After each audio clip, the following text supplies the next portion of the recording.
biggest issues plaguing modern men is that the vast majority of them lack a tribe of other virtuous, trustworthy, masculine men who gather for the sole purpose of improving themselves and their lives on a daily basis.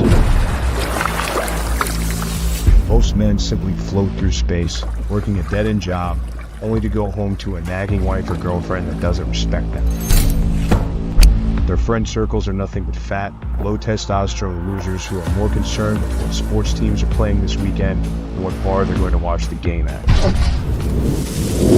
If these men are lucky enough to unplug from the comforting lies that modern society sells them and decide they want more out of life, they look around and realize they need to get into a better room.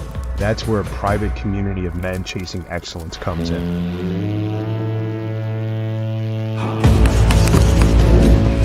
Men in our community have all committed to being the best versions of themselves that they can possibly be.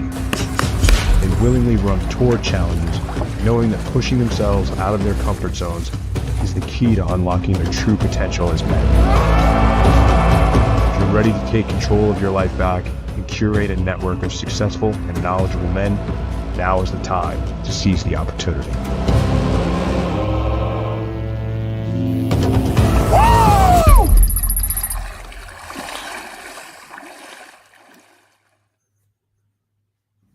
And we're live. Welcome to another episode of Ladies Night. Before we meet our lovely ladies, I'm sure many of you want to know who I am if you didn't watch the general show on Sunday. So my name is Chris. You can call me TC, and I'm a general in the Unplugged Brotherhood. I've been in the community for about 3 years now, and for the past year plus, I've been doing the dating and relationship expert thing with SOU and SOE, the School of Unplugging and the School of Entrepreneurship. And without further ado, let's meet our lovely ladies tonight. So ladies, let's get your name, age, where you're from, what you do for a living, and your current relationship status. And let's start in the top right with Casey. Hi, my name is Casey May. I am 22. I live in Charleston, South Carolina. I am single and I do live music and UGC content. Lace? My name is Lace. I am 37. I live in Houston, Texas. I own a talent management and event company related to EDM, and I am a DJ as well. And I'm based in Houston, Texas. Did I already say that? What else am I missing? Relationship status. Oh, relationship status. Yes, I'm single. And Jenny? My name's Jenny. I am originally from Germany, but I live in Los Angeles. I'm 30 years old, in a relationship, and I'm a psychologist and coach. In a relationship, you said? Oh. Sorry. Thanks. How long? How long has it been? Been since mid-2024. Okay, so like a year? Roundabout. Sylvia? Hi, I'm Sylvia. I'm 19. I live in Miami, Florida, and I do OnlyFans management. And I am in a relationship.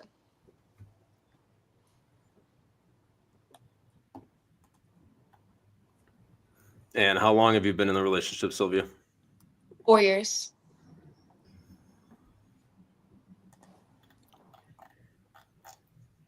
Cool. And you said you do OnlyFans management, right? You don't make Yes. content yourself, you manage. So you I have used to models. make content myself, You used but to? not anymore. Yes. Okay. What made you stop? I just realized it just wasn't for me. It kind of put a ding in my relationship. Eventually, he was okay with it, and he understood that it was just money and it was just work. But I don't know. I just realized that it wasn't for me, and I want to help girls who went through the kind of like the same thing I did, which I just bounced around agency to agency, and I don't want that for those girls. And so that's my little rant. So outsource it. Exactly. Cool. So I've got a question for the ladies to start us off. So what are your long-term relationship goals? Should I start? Yeah, we can start with you, Casey. Okay. Perfect. I would say right now I'm definitely not looking for anything. I don't want to be in a relationship necessarily, but if I find the right person, I want it to be very serious. I'm the type of person that dates to marry and kind of just trying to be like the best version of myself until I find the right person. So, yeah, my relationship goals is to find my husband pretty much. So why aren't you looking right now for anything? I don't really like, I mean, I live in Charleston and Spencer already knows this. Like, there's no dudes here. There's literally nothing. So I'm kind of just, riding it out until I make my next step and move. So There's yeah, there's no men in Charleston. no, All right, I'm moving there. no one good. It's a No small good men, town. no worthy So, men. Sorry, what? No good men, no high value men. Yeah, I haven't found any like good ones yet. So Do you not like the accent? not Is that the really. problem? No, I don't love it. So yeah. That's her ick is the accent, actually. Yeah, definitely an ick. My dad's making dinner downstairs and you can hear him. I don't know if you guys can hear him, but I can't hear anything. So No. really? Mhm. I don't know what he's doing. He's like banging pots He's and whipping pans. up down there. Yeah, he's shoving it up. So, Lace, what are your long-term goals for a relationship? What are you looking for? Well, I'm not necessarily looking for a relationship. I was married previously for a really long time. And then I was in a relationship for a while after that. So right now, especially with my career change, I'm really focused on growing my business and my professional career. I'm not opposed to meeting someone, but I'm not actively looking. If I were to meet someone, that'd be great. Obviously, I need to maintain my sense of independence while someone that enhances the life that I'm living, I guess, and vice versa. So, How young were you when you got married? 19, And how long were you married for? 13 years. And what happened with that, if you don't mind sharing? Sure. We grew apart, like I'm very outgoing, I'm very social. We both worked in oil and gas, so a lot of times we were living in different cities. We both had our careers, so I would say our divorce was amicable enough. We didn't fight over anything, but he was kind of the sports homebody guy, likes to watch football on Sundays, and I think I'm more on the go, you know.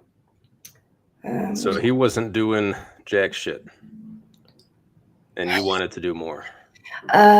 Yeah, I guess there was a sense of, so he smoked a lot of weed. He was really lazy. I took care of a lot of all the financial stuff. If things needed fixed in our house, I was taking care of it. So yeah, I will say that did get under my skin a little bit. But overall, he wasn't a bad guy. He didn't treat me bad. He did work hard. He was loyal. He wasn't the person that I enjoyed spending my time with. Yeah, a lot of times working hard and being loyal and being a nice guy just doesn't give you the tingles. Yeah. It is what it is. It is. So after the marriage, you did an LTR or something for a while? I'm sorry, what was the question? After the marriage, you were in an LTR, long-term relationship, for a while? I was. Yep. I was with someone that, it was pretty serious. We had plans. We talked about getting married and doing the whole settling down thing again. And I decided to end that relationship about 2 years ago. Why did you decide to end that? Go ahead, Spence. It was not a good relationship. There was a lot of emotional and physical abuse. So it took me a long time to finally get the courage to get out of that. And I did.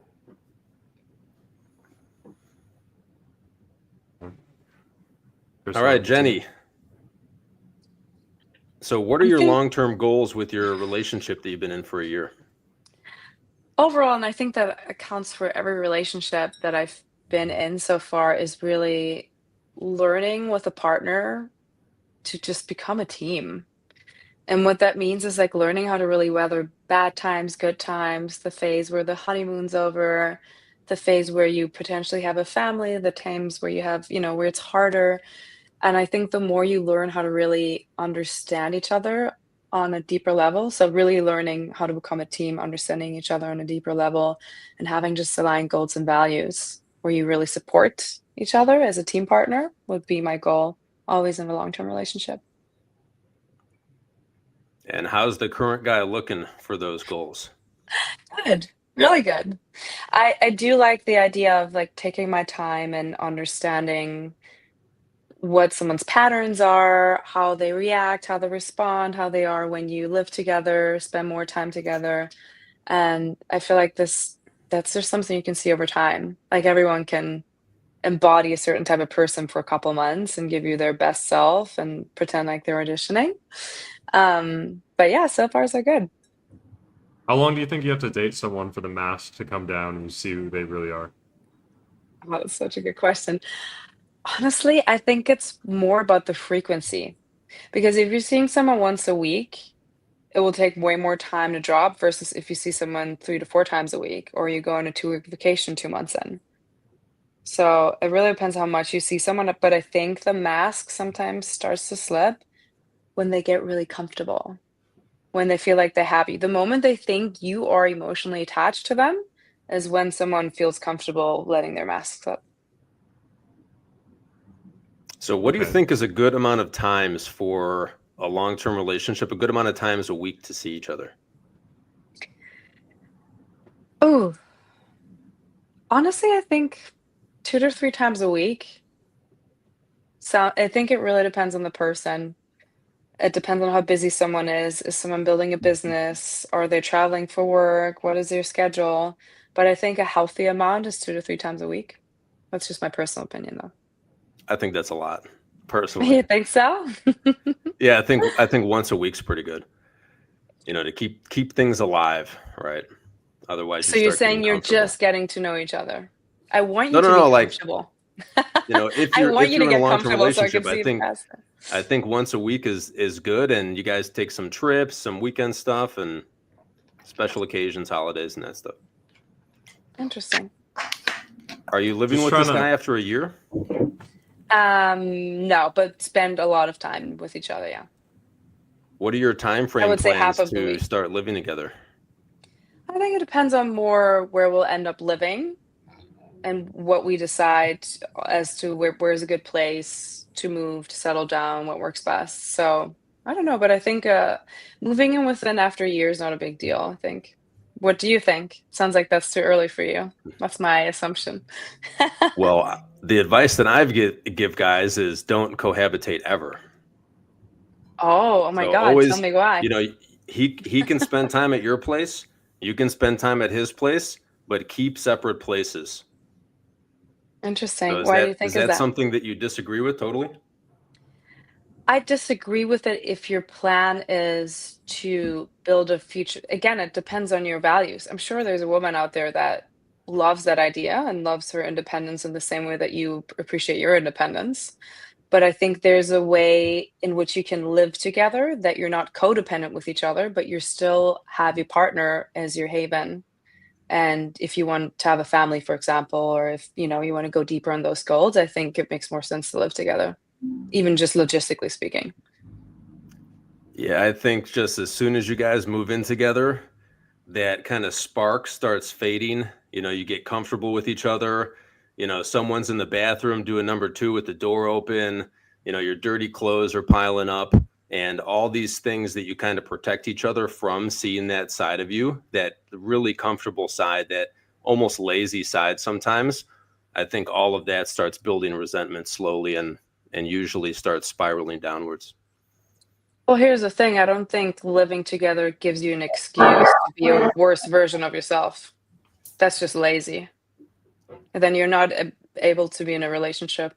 If you're not able to respect your partner enough to keep your shit together when you're with them, you don't respect them enough. Fair enough. Sylvia, where are you at with your current LTR? It's been 4 years, right? Yeah, it's been about 4 years. So what are your plans for the future with this guy? Probably just keep seeing where it goes. I'm really young, so like marriage is just like I don't believe in getting married young.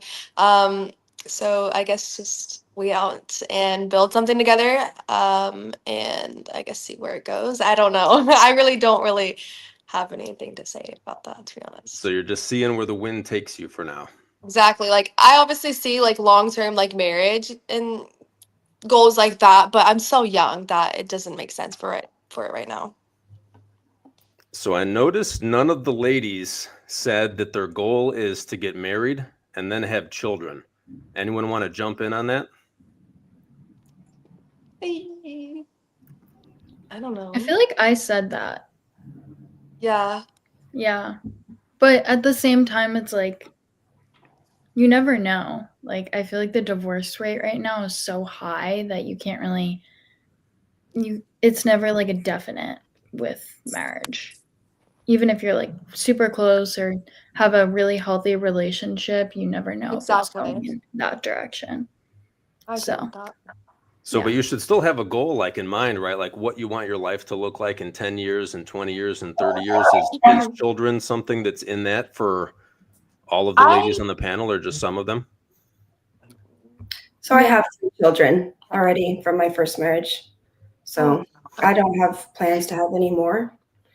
I have 3 boys. They're amazing. They're incredible. In fact, my oldest son is about to go into the military. It's something that he's wanted to do Awesome. since he was little. So for me personally, I don't want to have any more children. But when I was younger, I mean, that was a goal of mine, and I did want children. So I did it, and I have no regrets for doing it.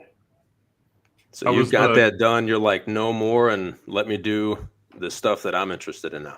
Yeah. I mean, my kids are older now, so right now I'm focusing on growing my business and my career. So it's not something I want to step back and start over again. Yeah, that's something I think a lot of women nowadays, they don't have that mindset, and they don't realize like if you do have children younger, then like women are pushing it back, right? Like you're like, let me get established in my career, let me make sure that I'm financially secure, let me date a few guys so I can figure out what it is that I'm looking for. And a lot of times, all of this ends up pushing children back. And then after that, you date a bunch of guys to figure out what you're looking for. And I don't think that that really helps you to maintain a successful long-term relationship.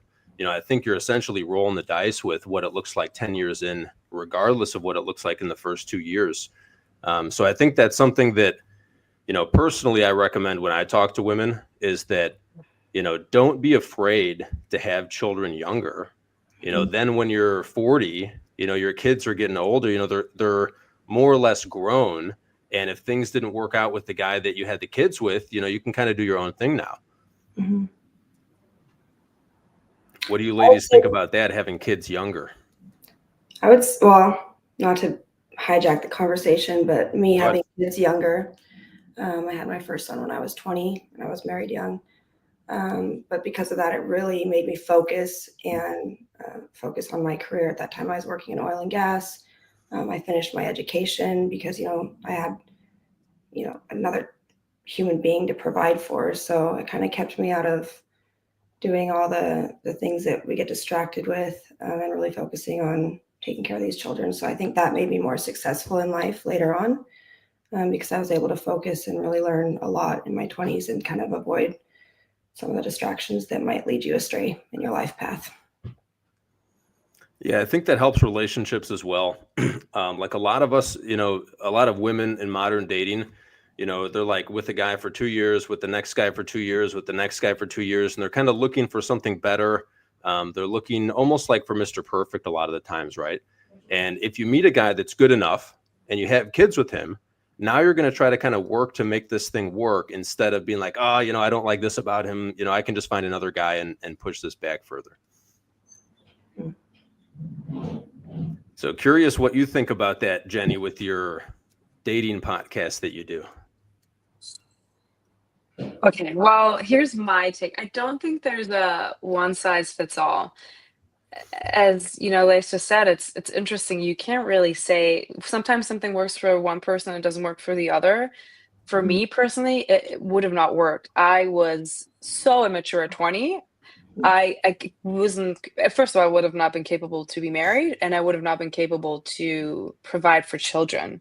I just was so, like, in my, "I wanna see the world." Like, I before this, like, I lived in Vancouver, and I lived in New York, I lived in Sydney, I lived in Perth, I lived in different cities, and, like, always studied in those cities, and I loved it. So, my head just wasn't in the headspace of, "I need to, have a family." That would have just led to me not being a present and capable mother that I'm nowadays would be way more capable of being versus back then. But I think that depends on the maturity of each person. So Well, and this is something that Lace was kind of alluding to, is that when she had her first son, it kind of made her grow up quicker, right? So it kind of like yeah, snapped her out of what would have been this kind of ruminating period of, like spinning her wheels through her 20s, like a lot of people do. yeah. But I mean, as I said, I work with clients a lot, and you would be surprised with how many women I've worked that like deeply regretted having kids early and said they were such bad mothers, or even clients that had moms that were terrible moms because they said they had moms that didn't know what the heck they were doing. So it's not a guarantee. Like, this worked out great. I'm very happy for her, and it sounds like she has amazing kids and that she's been an amazing mother. But I think there's a lot of cases where that just doesn't automatically push them into being mature. I'm sure That one of makes us, sense. since there's 6 people here, I'm sure there's at least one out of us that can relate to the fact of having a parent that was emotionally immature and it affected us, if we're Yeah, being of honest. course. Yeah, of So course. Do you think most of the women that you talk to who did have kids early, do you think most of them regretted it, or do you think most of them were happy with how it went? I wouldn't say most of them are good. I'm trying to think of like a statistic, but I think it's half half maybe. I think there's also moms that loved having kids early and that was their path and they knew they wanted kids since they were teenagers. And I think some just wish they had more of their time in their 20s. It's not that everyone goes into their 20s and they just become a train wreck, right? Sometimes it's just like you learn lessons, you live life, and you get to experience things. You build yourself. I think Sylvia said that earlier too so beautifully, Mhm. like focusing on herself and loving herself and becoming that version. And I think Casey said that too, actually, if I said that right. And that gives you that time to do that because it's so much harder to do that when you're a mom. I mean, correct me please, but you just have so much less time when you're actually a mom. So what about the fertility window that women are racing against as they approach 30 and move past that? Well, first of all, I think of the fact that we're in 2025. There's so many more options to make sure you can have kids beyond. Your fertility declines around 30, but like significantly around 35. And you can freeze your eggs. You can make sure there's ways that you can have kids if you want, if that's something you want to do later in life. Doesn't mean it gets easier. That's absolutely true. But the question is, you got to choose something, right? What is it that you want to sacrifice? Yeah, I think if you if you're going the IVF route, you really need to be with a guy that's got his shit in order because it is really, really expensive. Yeah. Isn't there like treatments, not treatments, but there's things now where you can make a baby in a bag. I don't know if you guys ever like solved that or like heard of it, but like they started they Hold started on. it in Harvard, Even okay? even if You can make a even if baby in a bag would in you really Harvard want at your Harvard. baby to be made in a bag? It's interesting. I mean, not a bag, but like I don't know. There's Would a you lot of different actually ways do now. that? This is news to me. I can't wait to hear about it. Yeah, you Same. search up on I haven't Harvard. heard I've about Harvard, never but heard about this. I don't know. I mean, Just you get to because like it's design the possible does kid, not like mean you should shit. do it. Shoot, I don't know. I might. Just to see. I think you can design it to be however you want it to be. I think it's super interesting and super cool. But Build a baby. personally, I probably never do it. But I just have to throw it out there. I don't know if you guys like knew about that or like heard anything about it. I've never Clearly heard not, about that, 'cause- but I'm sure that it is way worse than IVF, which is already pretty no, bad statistically. I don't know too much about it, but I just saw it online. It was interesting. But anyways, It's like build a baby out here. yeah, build a baby. Like, what is that one place? Build Build-A-Bear. Oh yeah, Build-A-Bear. Yeah, Build-A-Bear, Exactly. yes. Yeah, Yeah, Build-A-Bear. that's but right. That's where it Build a came baby. from. Build-A-Baby. So Jenny, when you're talking to Sure. your podcast is mostly talking to women about how to navigate modern dating better, right? Yes.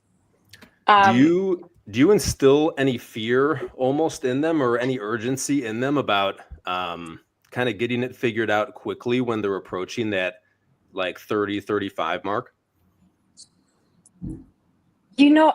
So here's my take that's infused with just a little, my personal philosophy and on my podcast on Jenny from the Pod. So I don't think there's sense in stressing yourself and trying to make things work with someone just because you have urgency. And I also want to like highlight the fact that it's the same with men. I don't know if you looked at some studies, but the quality of sperm declines significantly after 35. So men are as much responsible for problems occurring the older they are than women are. The sperm is 50% of the recipe. So like there's a lot of studies on that too.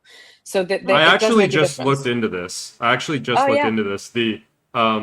So there's a lot of studies. Yes, sperm does degrade, but it does not degrade as fast as like women's eggs degrade. And actually, a man's DNA, his is not able to make up for the difference in a woman's DNA lacking.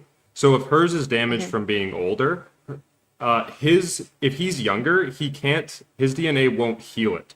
But the other way around, if the woman's younger and the man's older, her DNA will actually help to heal his sperm. And so the man being older and the woman being younger can actually make that situation work. I would Yeah, so it's love about to see that study. 10%. Yeah, that's interesting. It's I love to about see that study. I'm 10% in very men open to over seeing. women. So like a Um, 50-year-old man, the effects of his age on his fertility is about 10% of the effects of a woman's age on her fertility who's 50 years old. For mm, men, actually a bigger effect on their fertility is their overall health. So a 20-year-old guy that's obese is going to yeah, have more fertility issues, more developmental issues with their children than a guy that's 50 who's in fantastic shape.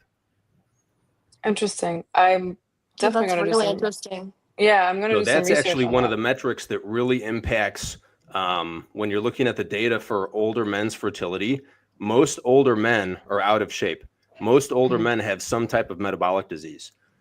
So that like really impacts when you look at healthy men that are fit, that are in their 50s, their fertility is pretty good compared to like the average American that's 25-year-old man. And for women as well, when as you pass like that 30-year mark, a lot of the pregnancies that you do end up seeing past there are actually like not a first child, but maybe a third, fourth, or fifth child. Because if a woman's had multiple children at that point, those risks associated with her being older are a little bit lower. Now the risks are still there. It's much more difficult having a child at that age than at 20, but it is a little bit easier if it's your fourth or fifth child versus your first. Interesting.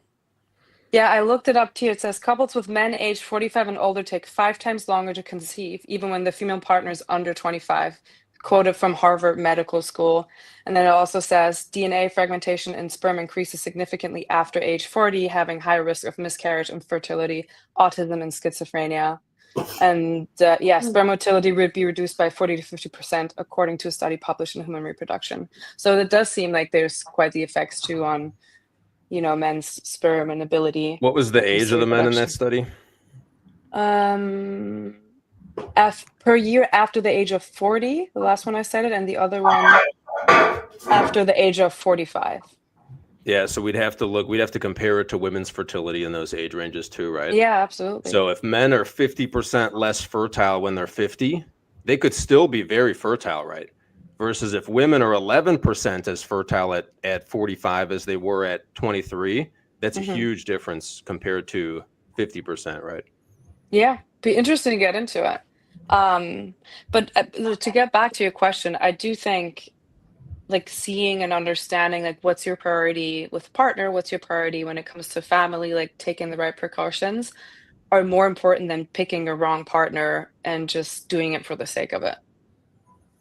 Yeah, it's just something that's interesting to me because I've met a lot of women who are in their 30s, in their early 30s, who had a child pretty young, and it was like a train wreck with the father. And when they're looking back, I've never met one that said, I would go back in time and not have had the child with that man. Like whatever happened in their life after they had the child, having the child and having, that human in their life now that they're taking care of, that loves them, that's raising them, that's more fulfilling than whatever else came with it. That, maybe they chose a guy wrong because they were 20 or whatever it is. So I've never met a woman that was like, I wish I didn't have children. And the same thing with men that I talk to too, that they have a train wreck with their ex-wife or whatever it is, right? They're always like, it was a hot mess, but I wouldn't trade having my kids. Like I would do it again tomorrow to have my kids.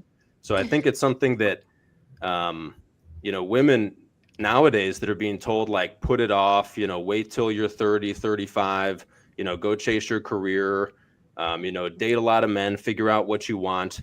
I think it does a lot of women a disservice. And then they end up 30, 35. And now, we know that men are more interested in women that are in their 20s than in the 30s. So now they can't really lock down the same type of guy. And they come off as kind of crazy because they're like looking for something really serious right out of the gate because they're bumping up against this fertility window. So I think it does women a big disservice, this kind of modern thing where we're like push back having children as far as you can. Yeah. I'm going to pause us here and bring on, we have another guest coming on right now, Angie. Angie's been on before. Some of you might recognize her. But Angie hasn't met Chris yet. And if you want to reintroduce yourself, Angie, for anyone who hasn't seen you before, we'll go with your name, age, where you're from, what you do, and relationship status. My name is Angie. I'm 35. I'm a stay-home girlfriend. What is the other thing that you want to know? Oh, I'm in a relationship, obviously. Yeah. Yeah. Cool. So a stay-at-home girlfriend. So Yeah, and I'm this from I got to Sydney, hear so- about. So what does that mean? That means that I stay home and take care of my man. So I think that's great, but like, do you do do you help him with his business and do some things like that for him too? Nah, that's separate. His business is his own, and my responsibility is my own. So what do you do most of the day? Well, cook, I clean. I make sure that he's ready for work. I make sure that like if he needs something to be planned, then I do that. If he's working from home and some of his employees come over, I make sure that there's lunch on the table and the house is clean and his clothes is done. Like, so he has to think about nothing but working. That's it. Yeah, and I think that's great, and I think like there's nothing better than a man that does the work and is able to provide for a woman to stay home and raise the Hello? children. Can you hear us? Continue. Well, we might have lost her. But so I think the stay-at-home girlfriend idea is kind of odd because I just can't figure out what you're going to do all day. Like I'd be bored out of my mind if it was me right now. If you have kids that you're homeschooling, you're raising, little kids in diapers and stuff, then I get it, right? It's a full-time job. But for me, if I had a stay-at-home girlfriend, like she's going to be helping me with the business, right? She's going to be doing like administrative assistant type tasks until there's kids in diapers, right? We're back. Can you hear us, Angie? Oh. Yes, no. Angie, can you hear us? I don't think so. Okay. So I've got another question for the ladies. I want to know when the last time a guy approached you in person was. The last time what? That a guy approached you in person.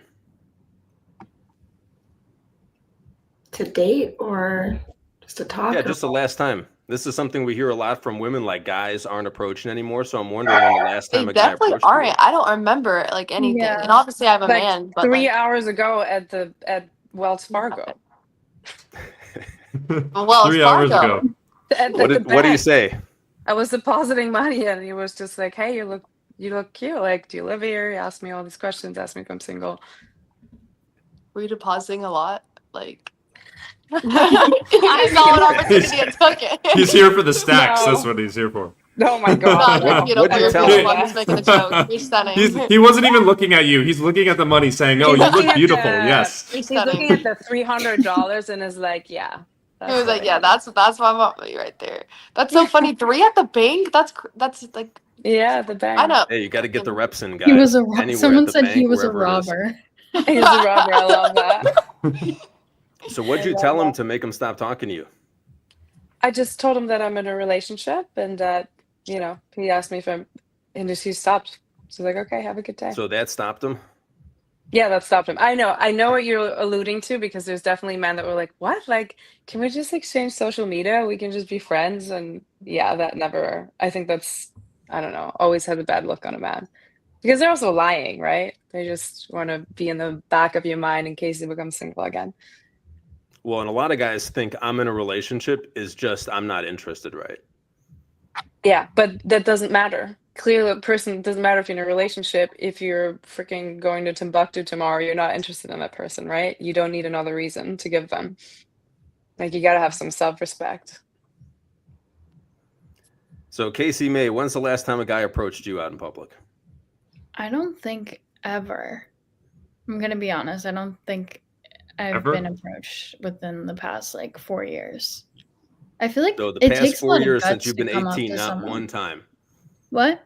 Since you've been 18, the past 4 years, not one time. Maybe. I mean, I don't know. I don't think I have. I don't know.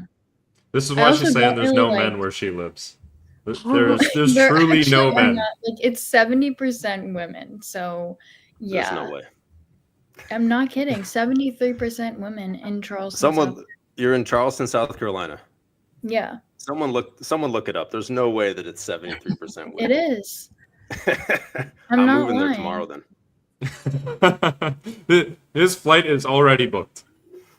It's cute though. It's like Barbie world. Like it's just like a bunch of girls walking around, like historic. But Dude, that yeah, sounds like there's- so much fun. That sounds yeah, rough. it's cute. How did they keep the lights on there What do you mean? if there's no men? Oh, Um, because women are taking over the industry. yeah, now. I feel like I don't know. I feel like we kind of are. Especially No, we our literally generation. are. Yeah, Like, our generation's very hardworking. I want to see you down in the crawl space sliding the 250-pound radiator to cut the pipe to clear the blockage. we leave that to the guys. Yeah, No, We leave that's that what I'm to saying. y'all. How are the We're lights more on in smart. Charleston if there's We no see men? online now. A little bit smarter. I'm in clubs all the time, obviously, because I DJ. So Mhm. usually the guys are having a couple of drinks. So I can say that pretty much every weekend, and especially because I'm in the spotlight a lot. So it's very common for guys to come up in that scene. So Well, that's what I knew. I knew you were going to be like, they approach me every time I do a set. 'Cause you know yeah. how it's like in the nightlife. Yeah, Oh yeah. it's What about you, Sylvia? Have you been approached in the last 4 years since you've had a boyfriend? Me? No. I mean, nothing crazy. I mean, obviously, there's like, I live in Miami. There's like people out here, like homeless people, but like, nah. Like, I'm walking with my man everywhere. Like, I'm not really being approached. He's scary. So he scares them off. Like, they don't get beat. Oh, we're losing you now. Yeah, you're breaking up a bit. Can't really hear you right now. Angie, are you able to hear us now? Yeah. Spence, you got any questions for the ladies? Yeah, actually kind of on the same topic. I'm curious, the last, let's say, last 5 guys you've dated, where did you find them? Let's go Casey May first. Instagram, like at first, I guess. Instagram? And then mutual friends. Okay. Mutual Yeah. friends, like you're out with a bunch of friends somewhere and someone introduces you? Yeah. Well, actually, the last guy I dated was my neighbor, and then before that, the last 2 were like DM'd me. Okay. Yeah. But So you use Instagram, but you don't use dating apps? Yeah. But Why only don't- if I know like who they are, if they're like a mutual person, like if they live in my area and I know who they are. Would you ever date a guy off Instagram who you've never met though? No. No? Like you'll have to meet him at some point, but like he DMs you and you've never Oh, met him yeah. before. Yeah. Yeah? Okay. After a while. Yeah. Why don't you like dating apps though? How's that different than Instagram? I would say it's just like not realistic for me to go out of my way to meet someone off of a dating app. Like I feel like everything needs to be a little bit more organic. That's just what I want. I don't want to walk down the aisle and tell everybody, "Oh yeah, we met on Hinge," or like whatever. That's not what I want to do. So, yeah. Okay. Jenny. We'll go to Jenny. You next.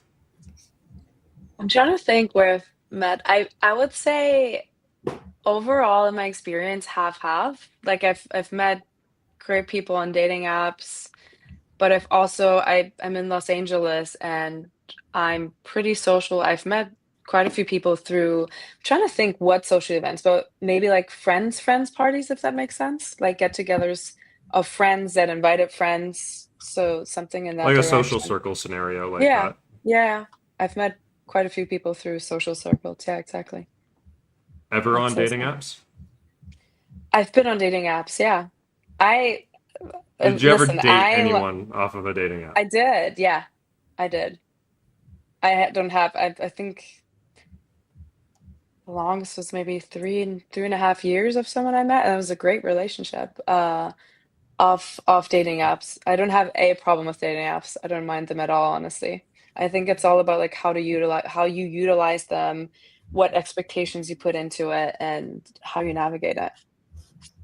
What expectations? I'll come back on that. I like that concept of what expectations you put into it.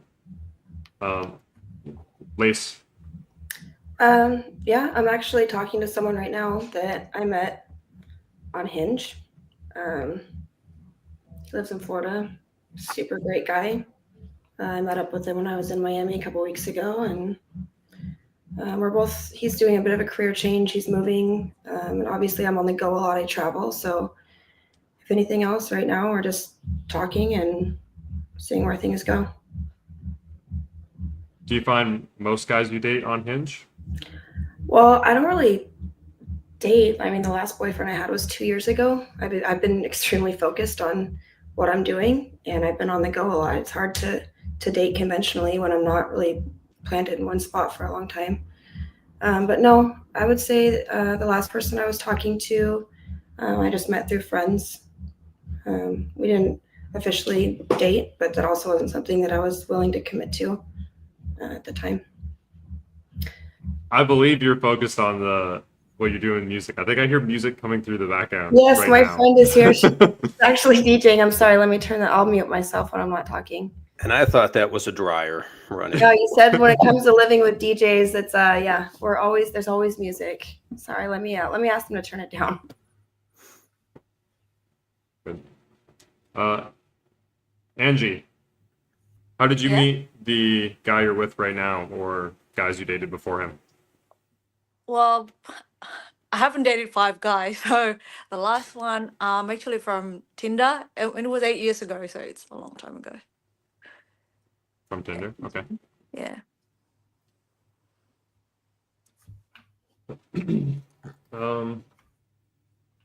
So on the pre-show, Jenny, you had said that on your dating podcast, one of your kind of hot takes is that women's standards have gone up. So care to elaborate a little bit on that? Yes, I'm happy to elaborate, and I'm very open. I'm very curious what other people say about this because this is such a like everyone has a personal take on that. And yeah, I have a podcast. It's named Jenny from the Pod. So, and we talk a lot about the dynamic in dating and relationships. And what I've noticed overall is that the standard I feel like that we have towards men has been going up right? And has risen. Just, and I know it's going to be contradictory. People say, oh my God, they're putting in less and less effort. But I truly believe that women have never been as liberated and independent as they are nowadays, especially if you're a smart woman who knows how to, have her shit together, who knows how to run her own business, who does her thing. Whereas if we compare it to, let's say, decades ago, a woman was almost forced to have a man. Like having a man and being married was way more tied to your social status, and it was way more tied to your financial needs. Like you needed a man in order to survive, in order to thrive, or there was a certain way people perceived you if you weren't married. And I think nowadays, as women don't need men financially to survive, and women don't need men in order to survive in society. It's just you either make my life better and we can build a partnership, or you're out. But I'm not going to be with a man because I'm afraid to be alone, or I need to have stability. Like I would never want to make myself dependent on someone because of that. I have no problem being in a healthy dependency with a partner. I think that's lovely. I think we're humans and we're wired for connection, but I'm never going to have the motive of I need to be with this man because if I wouldn't be with him, I wouldn't be able to do XYZ. And I think there's a lot of women that are still learning how to navigate that like next level of self-love and self-respect. But I do see more and more women that just are not willing to put up with crap anymore that they had to put up with when it was, a different time and age.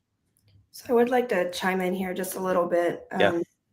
Growing up in Wyoming, I grew up in a very small town, and Wyoming actually was the first state to allow women to vote.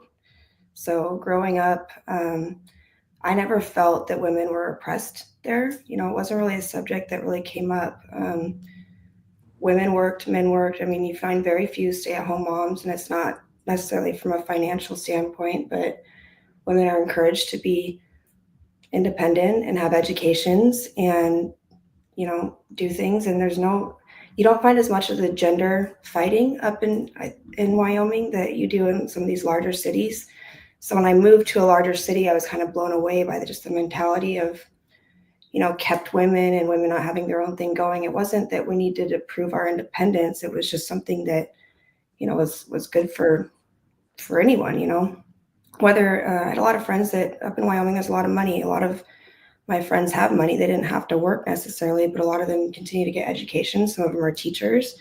Some of them, are accountants. They don't necessarily have to work, but that self-fulfillment, that independence was encouraged there. So I don't know. I guess growing up there, it was so different than what I've encountered in the cities. And it took me a while to really understand how growing up so in such different places can really shift people's lives. So you think that the women in Wyoming didn't need men the first? What do you mean by that? So you think that was one of the first places where women were starting to be independent? I don't know that. I mean, people get married young. They have their own sense of independence, but up there, marriage is a very valued sanctity, and partnerships as well. It's not this women don't need men or men don't need women. It's just have your own thing going, and if you align with someone, then that's even better. But I don't know. So Angie, what are your thoughts? Clearly you're in the I want a man camp. I like needing a man camp. I don't know. I feel fulfilled not having, being a girlfriend and being a companion. I think sometimes we got to focus on providing their needs to get what we need instead of just going, I deserve this, this, this, this. I think the way to get what you want is to actually to give what they need. And I think to get what you like, if you go, okay, like for example, I'm dating a pretty successful guy per se. I don't focus on like I deserve A, B, C, D. It's more like, can I cater to his needs? Because it's actually not that easy to sorry, to date someone who's successful. You got to be pretty tough emotionally, I would say. You can't just go like, oh, I want to do A, and then I think one party has to compromise each other. Like it's not how it works to just go, um, this is what I need, and you got to give me this, but also you got to give, but also you got to be A. Like it just doesn't work that way in a relationship. You said it's not that easy dating a successful guy. What's the hardest thing about dating a successful guy? You got to be emotionally tough. You can't be petty. You can't, if you are stressed, you can't give it to him. You gotta be able to soothe yourself. Like you have to be emotionally independent. You can't be asking for assurance from him. Like you can't just go, oh, I'm sad today, I expect him to give me comfort. That's not how it works. I might have to send some women your way for some coaching, Angie. Because that's something that's really important to me. Is I've got like 100 things going on, and there's times where literally I sleep 4 or 5 hours a night for 2 weeks straight, and every waking hour I'm busy. So for me, like when I'm with a woman, I need her to appreciate when I carve out time for her out of my busy schedule. And as soon as she's like, bent out of shape, you need to spend more time with me. I'm like, I can't with this. Like it cannot happen. Yeah, it's just not how it works. Like all women go, I want a successful man, but they don't know what it takes to have successful men. They think that their worth is because they make money, because I'm this, I'm that, I'm this. It doesn't matter. Like that's not what they need. You're not gonna get what you need unless you're giving what they need. It's just that's how it works. Like it's like having a business, like you gotta give them a lot of discounts. You're gonna give them value, so then like your customers actually stay. Like that's just how it works in this world.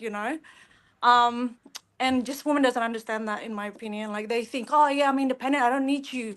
Like being in a relationship, and when you're giving what they need, it's the most fulfilling thing in the world. That's what I find. Like, so when it's so sad to be alone. Like I don't know, like for me anyway, I couldn't think of the worst thing. Like my partner's mom is separated to the father, and I can see she's so sad. She's not fulfilled, she has nobody. Like when you're old, you're in a different like your son would have their own life, your daughter will have their own life. You're in a different phase, you can't rely on anybody. When you have a partner and you're that old, it's beautiful. Like my mom and my dad is beautiful. Yeah, they fight. Yeah, like it's not perfect, but they're there for each other. They're on the same wavelength, they're on the same path of life, and people forget about that sometimes. You're so caught up in the young age that like, oh yeah, look at me, look at me, look at me. But you don't understand, when you're old, when you're sick, who's going to be there for you? You're alone. But then like you got to have to, as women get older and like you lose your value, which is your beauty, that's when you actually find your man, and then you try to keep them that way. That's how you build your value. So when you lose your look, you have whatever you have given to him, like that's how I think anyway. I love it. So I'm curious what you think about this, Jenny. So what you said, women back in the day, they were reliant on a man, so they couldn't leave. And now that they can make their own money and they're not reliant on their husband, now their standards have gone up. So my take on this is that instead of women being reliant on their husbands, now they're reliant on their boss, who usually doesn't give a fuck about them at all. Versus I think most women's husbands back in the 50s, 60s, 70s loved them dearly and treated them very well. So what do you think about that, right? Like, so instead of your husband gets up on the roof and fixes the leak, your husband goes down in the crawl space and pulls out the dead raccoon. Now you have to work for a man, usually, right? And then pay another man to go do those things for you. I can't really speak to that. I've never worked for a man, if I'm being honest. I've started to work for myself pretty early on.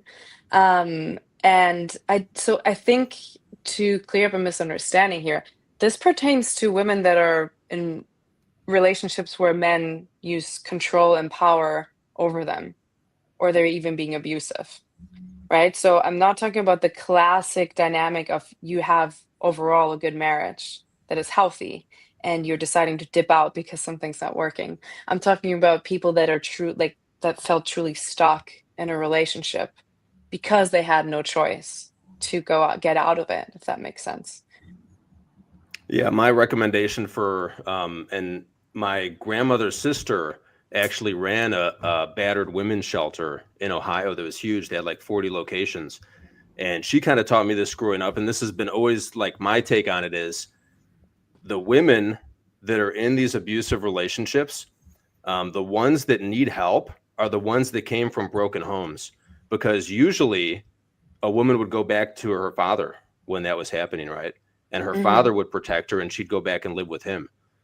So I think broken homes were actually way bigger of an issue than like the idea of abusive relationships in general, because those were the women that were stuck, the ones that didn't have a father to go back to, you know, when things got bad like that. But often the homes, if you come from a bad home, you're even more stuck. Like, Well, right? those were There's the women that often, were stuck, right? So if a yeah. woman had And a good father and a good family and her husband's beating the shit out of her, she'd go back with her father. that's not the woman that gets an abusive relationship.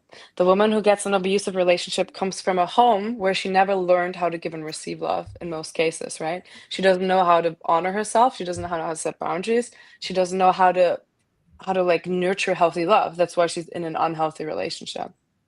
Right? So that's often not even the case, that like it's rarely women, and correct me if I'm wrong, I'm just pulling from data like from my studies and what I've experienced with clients, is that women that interact in unhealthy relationships that are tend to be abusive, they don't come from happy homes, right? They didn't learn how to give and receive healthy love in most cases.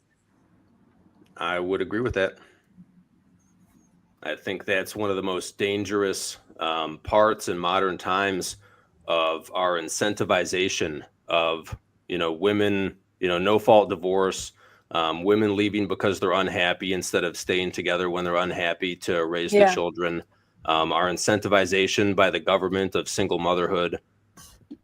I think all of this greatly, greatly hurts women. And if you think of it too, like there's an interesting psychological reason for women staying in abusive relationships. So often they don't stay in them because it feels good or they like being mistreated. They stay in it because the discomfort of trying something new and the unknown is way scarier than having something that's familiar. And this familiarity of this toxicity and not being loved properly comes from somewhere way, way earlier. Yeah, I totally agree. I think like one of the blueprints for women that end up in abusive relationships in adulthood is, you know, their mother left their father, bunch of boyfriends over at the house. You know, maybe the mom has a drug issue. She sees the boyfriend's beating mom, and that kind of like shows her that this is like a normal, healthy relationship.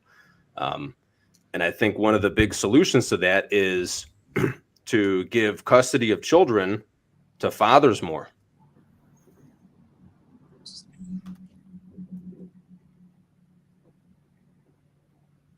Think anything about that? Custody to fathers, or just Yeah. So my hot take is that if a father has the means to support the woman that has the custody of the children, and she doesn't have the means to support the children with what she earns, the father should have 100% custody. I don't know that it should be necessarily that cut and dry, but I do think Or that at least primary. potentially, but I don't think that it needs to just be based on the financial aspect. You know, I think men have a very hard time getting their children, and I don't think it should be just one way or the other. I think the whole picture needs to be looked at, and I don't think that you can just say this is what it should be based on the financial, because, you know, some men also can't provide the emotional nurturing that mothers can provide children. So this is a whole deep topic that we could get into, but I'm a huge advocate for fathers getting a fair shot at having custody of their children, and where it makes sense. Ideally, you know, parents should be able to co-parent and have equal access to their children. That's the ideal situation in divorced families. Angie, do you have any kids? My opinion, I think you shouldn't divorce to begin with. And if you are not sure about, I think before you have children, you should be sure that the guy you chose is going to be a good father, a good husband, and you have to commit to stay no matter what. That's what it's all about. I think it's not fair to just go, I'm not happy, so I'm going to leave my marriage and sacrifice your children for it. Like, no. Marriage is not about love. It's about commitment. Commitment meaning you chose somebody, you stick to it. There's no other option. That's it, period. That's me. What So do you think have people kids? should do in that? I don't have kids. No, I don't have kids yet. Does the guy that you're with have kids? No. No? Any plans or no? At this point, we're going through some personal, not me and him, like a splitting business, so it's not really a good time for us to have kids. Got to get after it. You're not getting younger. It is what it is. I mean, I'm happy to have or not have. Like, it's not really something I'm stressing about, to be honest. So it's not a big priority. No. Sorry, you said there about splitting. You don't think people should get divorced. No. It shouldn't Then get don't to get that married. point of. Don't have kids. You know, like, it's so irresponsible. What do you Like, think that people like- should do when they're at that point where they are married but they're not happy? Make it happen. You decided to have kids, do something about it. Like, you know, like, be responsible adults for your kids. Just don't be selfish and go, you know what, I'm not happy. Well, don't have kids then. You know, like, it's not fair for them. Like, I have seen so many people from broken family and they're broken. Imagine being a kid and having to deal with the stress of your parents splitting. Like, it's so not fair. Just because what you as an adult can't be happy. Like, happiness is irrelevant in the world. You know, like, if you have a business and your intention is to be happy, good luck with that. You know, like, that's not. Happiness should be a result of your commitment. That's it. Like, period. That's my opinion, and I'm strong in it. Jenny, I'm gonna come back to the last thing that you were just talking about with Chris here. You said that oftentimes the women who end up in toxic relationships come from broken homes. They grew up in a bad family, they didn't learn how to love, and now they are they end up in toxic relationships. Do you think that it's simply that these women are attracted to toxic relationships, or do you think that they're contributing to making it a bad relationship at all? Oh, I think it's both. I think there's something that happens within you that triggers someone. I'm trying to think of an example. When you're attracted to someone who's not good for you, right? You call it chemistry, or you call it like, oh my God, like I see it all the times. It just has to be someone's like not responding well, or they're like a bad communicator, or they're not, like giving you the attention or like appropriate time to have things develop. And something about it makes it so interesting for them. Now, I do think I'm a big opponent from this whole like poor me mentality. I don't think we should be like, oh my God, he or she XYZ did this to me. There is a point where you have to take accountability for your own behavior and your own healing and your own journey. Because I do think you are becoming part of it. And as you said, like, I do think you do your own part too, even if you are in an abusive relationship, to like give someone 50 chances, right? To have women cheat on you over and over again, and just, like all you do is complain about it, but they're going to do it again. Or like being able to not like address conflict. Let's say someone has a problem with how they behave with their friends, or let's say with other girlfriends and everything, and instead of communicating how you feel about it, you're being petty and doing the same stuff, right? So those are all like things people often do that are drawn to toxic relationships. So it's definitely a dynamic that bounces back and forth, yes. Because often these type of people also think that healthy love or healthy relationships are boring, right? They're like, there's no chemistry. There's nothing. Like, oh my God, I'm not stressed out. Like, my nervous system is not. Oh, he texted me back. He texts me back all the time within 5 minutes. I don't want that. It's boring. Oh, he remembered my nice restaurant. Oh my God. Like, he's, like all of that. People that think that they don't trust that type of attention and love that are given, which goes back to they don't think they're lovable or worthy of someone giving them that type of attention and consistency. Again, because they're not used to it. Yeah, being toxic to women is way better to get women than being boring to women. And For certain type most of men women, that have yeah. options know this. So I But want to then ask the these days, ladies. these I days said, everything for women is toxic, you know, like the guy doesn't give them attention is toxic, this toxic, that toxic, like, you know, like it's just ridiculous. so I Do you want to Everything think but ask the time, do you think ladies. the word toxic gets overused? 100%. Like everything is toxic. Anything that doesn't serve them is toxic. That's what it is these days. I think people have a really hard time defining their expectations and communicating in their relationships. If they expect that their partner is just going to know what to do, and then when they don't get their way, then they're upset, and that's toxic. They expect the other partner to know this is how you should act, but there's really no extreme right or wrong. Obviously, there's things that you should do right, but if someone has the expectation that, hey, I'd like to hear from you every single day, if it makes sense, that's not going to be for everyone. But people don't define in their relationships, they don't communicate, hey, this is what I need from you. And everyone has different That's love key. language.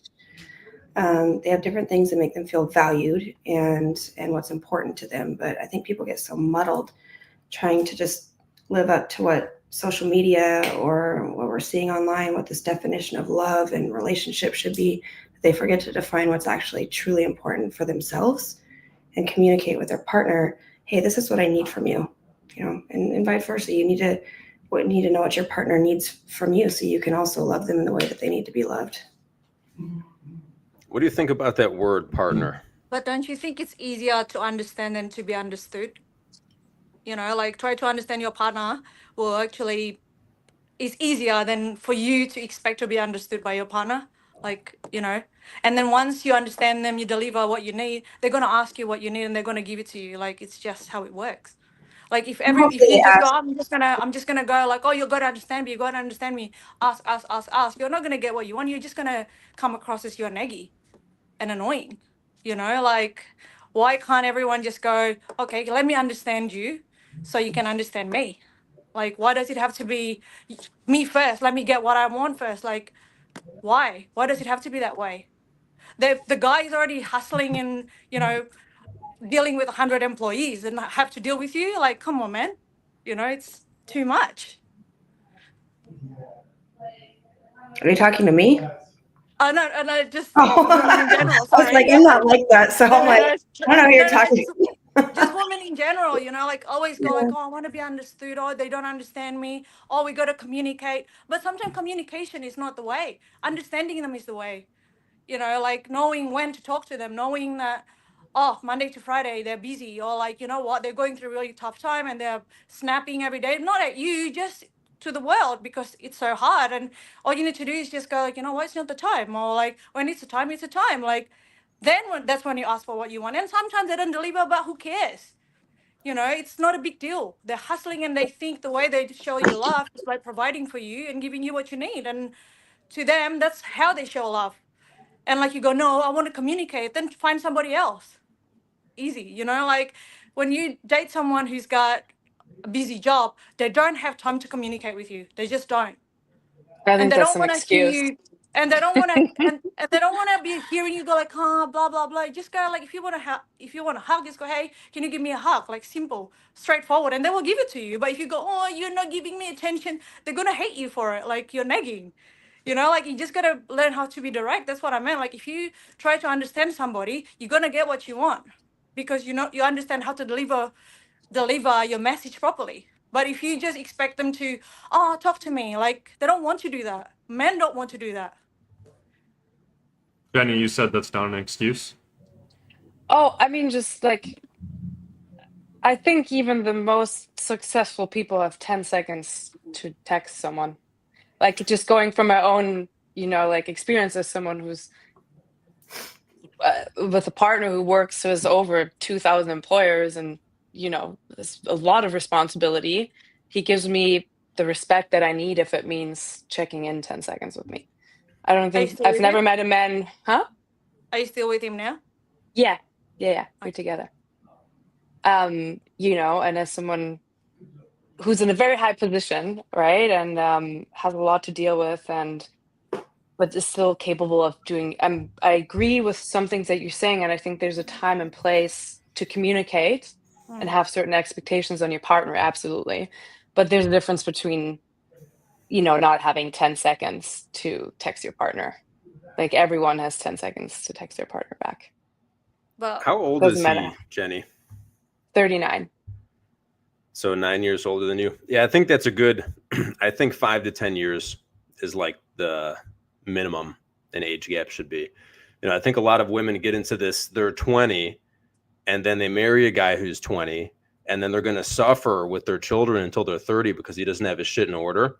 Whole So different, that part, complete I different think you're ballpark. going in That's the someone right who's direction. building themselves, who hasn't, who doesn't make a, 7-figure salary per year, and you have way less responsibilities, and, you're building yourself. That's a whole nother ballpark. I agree. So let's talk about this word partner. So Jenny, I know you like this word.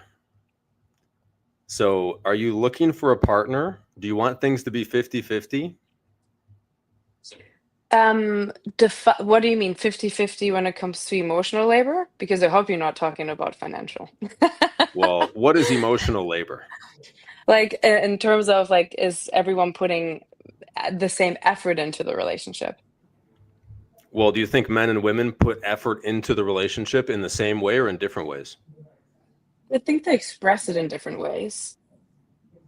I think there's some men and like some women that have different ways of showing attention, showing love, showing that they're, as I think Angie said that earlier too, like some have more of providing, showing like acts of services, while some women are more like inclined to show words of affirmations or providing in different ways. So it really depends on the partner that you have. I've also seen it's not really only dependent on the gender. I've seen men that are just like very lovey-dovey, very more so like affirmative than I am versus them, and it just really depends on the person. So again, what is emotional labor? Emotional labor. I've heard this term a lot, and I can never figure out what this is supposed to mean. So what do you think it is? Well, that's what I'm trying to figure out because I can't figure out what this could possibly be. So in one word, if that word comes up for you, is it like a positive or negative association for you? No, I don't even know what it means. Like, I can't figure out what this means, emotional labor. So what does it mean to you? Okay, so emotional labor would be being emotionally available for your partner. Let's say they've had a hard, long day and they just need someone to be there for them. You could say like, hey, do you want to just vent, or do you want me to help us find a solution for you? Like, what type of emotional support could you provide in that moment? Right. And there could be emotional labor of, hey, like I have a big thing happening tomorrow. Do you think you can help me like prep for this or walk me through it or give me a pep talk? Like just being able to emotionally tune into what your partner needs. So I think some of the things you expressed would be like ways that women show their love to men. So like the women that I date, they're not going to come to me and be like, my day sucked, I need to vent, because I make sure their day didn't suck. Right? Can you say that again? So the women that I date, they're not going to be like, my day sucked and was stressful, because Yeah. I made their day not suck and not stressful. I love that. How did you do that? By making sure they don't have to work, or don't have to work in the capacity that they don't want to work. I love that. I think you're spot on with that. Like in having that provider mentality and not expecting a woman to pay bills, right? It's lovely when a Well, woman it's not just can even choose to just that. play money for herself. If a woman I'm with is like, my job sucks, I'm like, well, I don't want to hear about how your job sucks anymore, because I don't need this energy in my life. Everyone's job sucks. So why don't you come work for me, and then you can kind of take it easy, right? Interesting. Because everyone's job sucks, right? I don't know if I agree with that, but To yeah. some extent, right? Like everyone's job, if you're out there making a lot of money and crushing it, your job is going to be stressful to some extent. Yeah, I guess it takes some building to get to a certain point, and no matter what you do. But it really depends on how you learn how to handle that stress, right? I don't think like working 20 hours a week and doing something you genuinely love, I think that's like a bonus. I love that. So I don't know. Absolutely. And like that's working 20 hours a week doing something you love is not conducive to being highly successful and building a good life, right? So like only one of the two people can do that. I where I am at working 20, you can work 20 hours a week and earn a very good six-figure salary. Yeah, but 6 figures isn't a lot of money. A good, nowadays, I said right? a good. So let's say the mid-range. Let's talk about 500K a year. Yeah, 20 hours a week, I think usually doesn't cut it for that. If you have automated 10 years systems in place, I would say more like 5-6 years in. If you have an automated system in place where you know how to scale without overworking yourself, that's absolutely possible. We can chat So later. what kind of emotional labor do you want your man to provide you day to day? I think I'm thinking of emotional labor. I don't think it never feels like labor when we interact with each other or when we connect. It doesn't feel like we have to work for it, if that makes sense, because we're so in tune with where we're at and like we're in alignment and a match with that, if that makes sense. But I think more so being able to, like, if there's something that we want to discuss or see where we're going, to be willing to have an open conversation about it. Lace, what do you think about the word partner? Why do you use it? Are you looking for something 50-50? I think I'm in line with Jenny here when it comes to like the work that you put into your relationship and however you balance that. You know, like you're big on this. You made the comment, you know, my woman, if I'm going to take care of her, I'm going to make sure that her problems, she doesn't have any because I'm going to provide the money. You know, then there's going to be things that she's going to have to handle so you can continue to do that. So whatever level of effort each is putting into the relationship, it should be, you know, equal as much as possible. I mean, sometimes you have to balance each other out, and that's the important part of having a relationship is when one person maybe needs a little help out more than the other, and maybe that role will change. But really part of a good team is being able to balance each other's strengths and weaknesses and cover for each other. You get further together when you do things together. And however you decide to define that in your relationship with your partner is the way it should be. I just hate that word so much. You know, we're not running a business. You know, we're not partners at a law firm. I'm the man. She's the woman. I'm going to do certain things. She's going to do different things. And together, we're better, right? Like the things that she does make my life easier. And the purpose that I'm on, she can come with, and her life is better for it. So she's not your partner then? Yeah, she's my woman. Oh. Angie, what do you think about the word partner? I kind of have an idea what you're going to say. I honestly just don't really care about the word partner, wife, girlfriend, boyfriend, whatever. I don't care about it too much. But really, my understanding is it's like a hierarchy. It's more like you're dating, and then you're a girlfriend, and then you're a partner, and then you're a wife. Do you know what I mean? Like, it's more like a hierarchy to me. Like, it doesn't really mean anything. But I know that, like, Rich doesn't like the word partner, so I just say boyfriend. I don't really care about it, to be honest. Boyfriend, girlfriend, partner, wife, I don't care. Let me tell you a funny story of when I used to be plugged in before joining the community and before really getting my mental sorted. So when I was plugged in, you know, I was listening to all the BS that society feeds us about men and women were the same, whatever, right? And so I would refer to the girl I was with at the time as my partner. And I started a new job at some point, and people that I worked with thought I was gay because I kept calling her my partner, right? Yeah. And that's when I knew, like, something's wrong with this word, man. We got to stop using this word. Yeah. Yeah, I don't know. Like, to me, like, it's just a word. Like, why does it have to have so much weight to it? Like, it just, why does it matter? I don't know. Being your woman or being whatever it is more important than the word itself. Yeah, it's true. I Right. think the language we use matters to an extent, though. Like, something we hear a lot nowadays is the word narcissist used to describe men, right? And I think it's just unbelievable. You were talking about this with the word toxic is overused. And I think Yeah, it's just unbelievably overused. And I've heard 100%. women talk about he was a narcissist. Why? He said, I can't go to my ex-boyfriend's house at 3 a.m. on Saturday night. And I'm like, yeah, I mean, you could go, but there's the door if you do, right? Like, this is just having boundaries and having respect for yourself. So I think a lot of times our language is going to start dictating and moving culture, right? Yeah, I think people use like everything is named these days. Like, don't do this, oh you're a narcissist. Or don't do that, oh you're toxic. Don't blah blah. It's toxic. Oh he's crazy. Oh it's mental illness. It's always something like, it's everything is overused.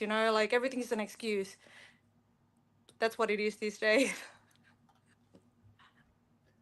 Yeah. I mean, I see why it happens, because when, like, if a girl was in a relationship that she didn't like, and then afterwards she's talking about that relationship, and if she uses words like toxic, narcissist, words that are strong, have strong meaning, whoever she's explaining it to is going to be like more caring for her.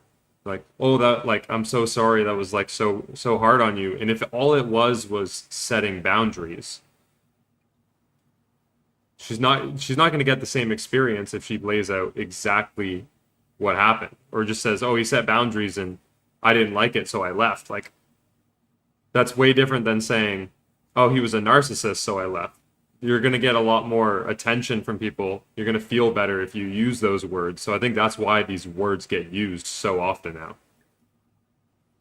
Well, and even as we push our language and it pushes culture along with it, like, there are women that actually believe that a guy saying you can't go to your ex-boyfriend's house at 3 a.m. means that he's a narcissist. Like, they have been convinced that that's the case, right? And like, she's, a woman that believes that is absolutely cooked to have a successful long-term relationship. There's no fucking way.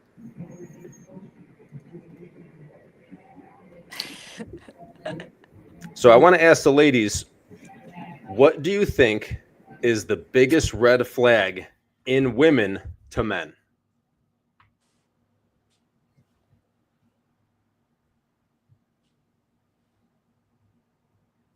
Don't be shy. If the woman talks shit about their ex, I think it'll be a big red flag. So you think that's the biggest one? Like, if a man's on a first date with a woman and he sees all these different things about her, that's going to be the biggest disqualifier? Yeah, because it says more about her than it is about anyone else. That means that she can't make a good choice. That means that she takes no ownership in the failing of the relationship. She's not, meaning she doesn't learn from it. Meaning she is a narcissist, because then everything is his fault, not mine. So yeah, it's a pretty big red flag in my opinion. What do you think, Lace? I think men in general, I have a lot of guy friends, so the guys that I'm friends with, women that are overly hyper independent, and kind of the women rule the world mentality. So like the boss babes? Not necessarily like the boss babes. I think men admire women that are strong and hardworking, and know how to take care of themselves to a degree. But the ones that are just the extreme, like, women don't need men, we can do everything on our own. Like, I think kind of puts them in a step where they have to almost fight for their worth and their value within that woman's life. And also, I guess, the inability to listen and the need to always be right. Women that they have to be right, and they won't step back and actually listen to the other side. Jenny, you're up. I kind of agree with Angie on the terms of, if you talk bad about your ex, or even about like your friends, and you're someone who just gossips the whole time. Like, if everything that comes out of your mouth is negative about someone else, or focused on that, I think it's a red flag.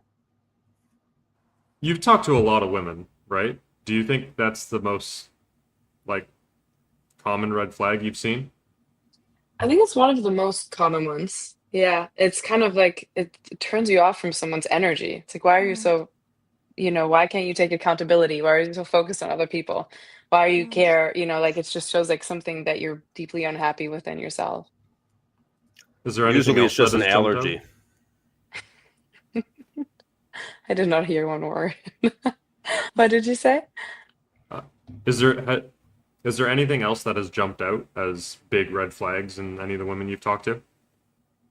I've noticed that when women what I've noticed in men, what they said when they feel like women throw everything overboard for them too early on.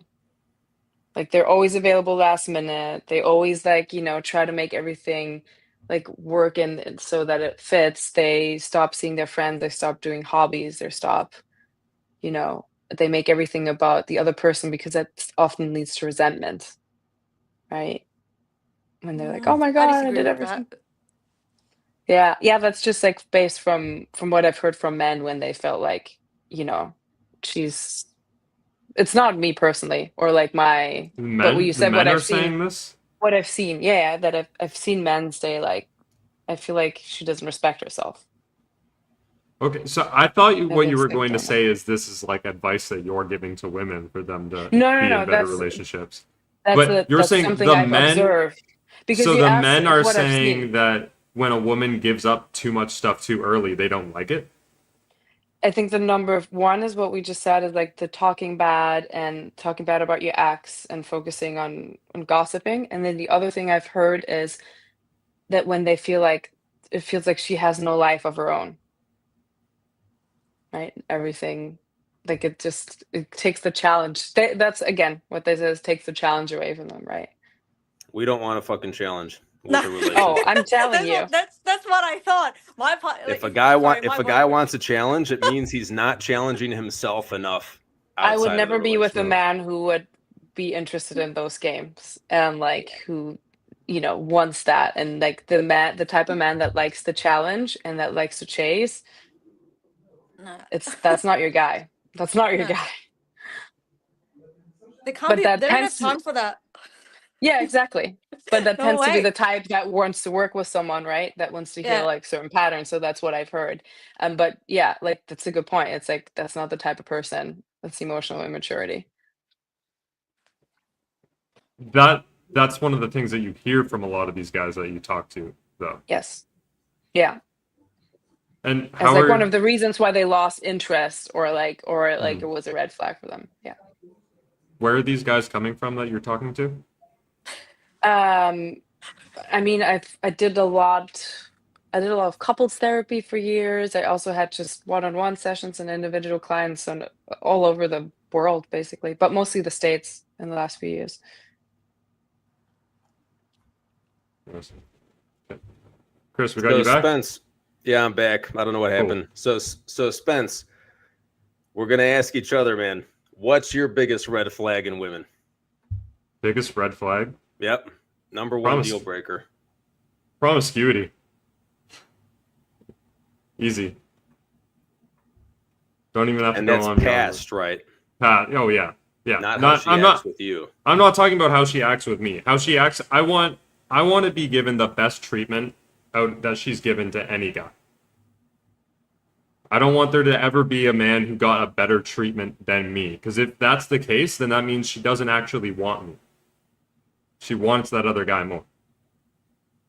Can I just ask? Are you asking about red flag the first time you met, or is it red flags after you're dating? Like that's a completely Well, different game. it could be 2 months in, 6 months in, the first date. What's the biggest I deal mean- breaker? Then I reckon the worst one will be if that girl bang your mate.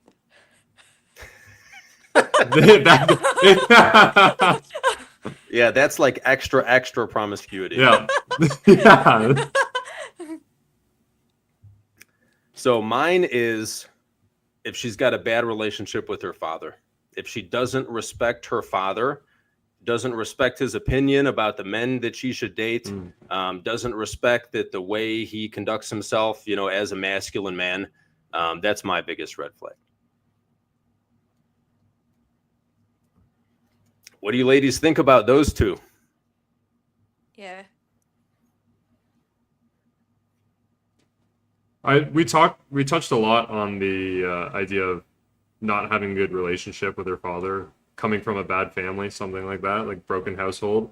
And Jenny, you were saying even like a lot of those people end up in bad relationships, and sometimes it's them contributing to it because they were born into a household that wasn't that good and they don't know how to have a healthy relationship.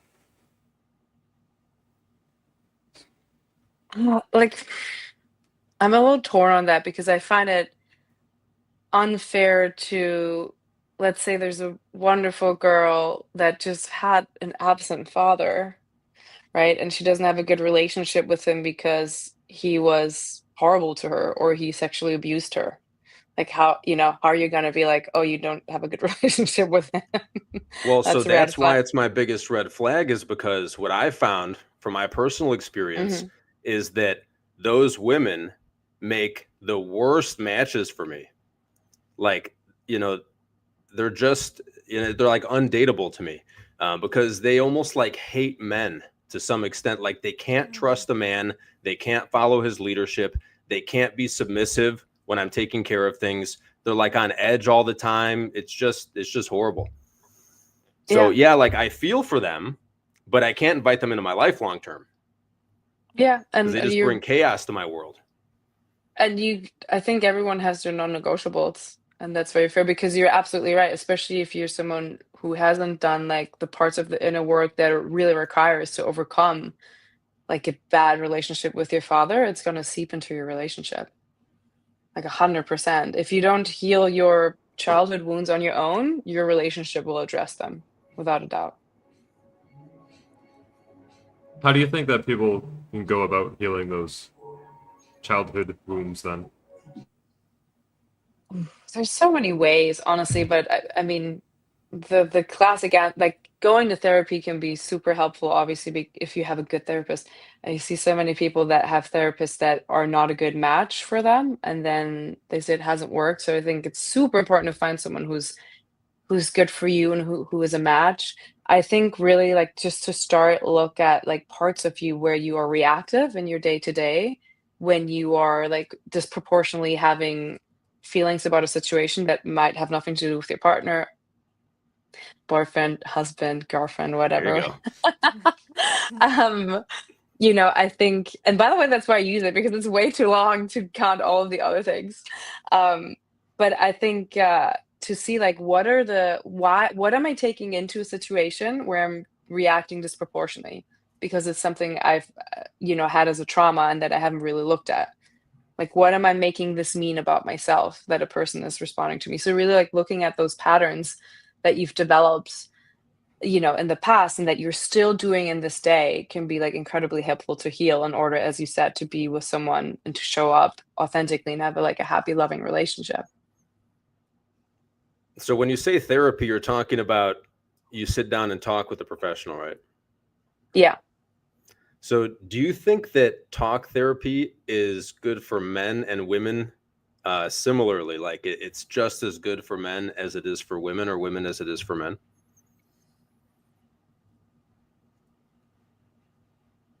I don't think it's necessarily gender specific, but yes, I do think men can benefit from talk therapy. I think it depends on the man, as it's something you're used to have an emotional release. There could be a modality that works better for you that doesn't involve talking, but the same goes for women, honestly. So I'm going to give you my take on it and see what you Yeah. think. So I think that talk therapy is great for women. Women kind of find happiness through being validated, being heard, being understood, and being able to speak things out into existence, right? I don't think that works for men. So I think what men and a lot of men have learned too, that when they are vulnerable, it's used against them. So I think what men need to do instead of talk therapy is get a close bond with some guys, basically go out and do some really hard stuff, suffer together. And then once you've built this bond through suffering with other men, then you can talk to them about your problems. Interesting. I can see that being like a good form for you to release whatever you need to release because it sounds like it works. Yeah. So one thing that a lot of men struggle with is this idea of inadequacy, and having someone tell you, basically validate how you feel. Like this person doesn't really know you. So men are going to be kind of thinking in the back of their head still, like they're just saying this to make me feel better. Right. That's because like we have this burden of performance on us from birth. Right. So anyone telling us some bullshit to make us feel better, just straight over our heads, we can't believe it. Right. So when you go out and suffer with other men, those men see what you're made of. You know, you're helping them, they're helping you as you're suffering. So by the end of it, these are men that, you know, you like know, these men know you're capable, right? These are men that have relied on you, that have suffered with you. And so you're going to actually trust that when they tell you you're being stupid and you're just in your head, that it's probably true. So I think we need to get all men out of talk therapy and into the wilderness for a week with some other guys. I think you should start cabs for that. That's what we have the Unplugged Brotherhood community for.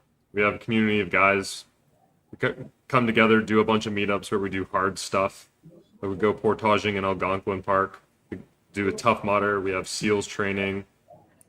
During those get-togethers, you guys don't talk about, you know, some of the problems or maybe emotional issues at all that you're having in life, or I find it hard to believe. I mean, that's like the only place we have to work through that stuff.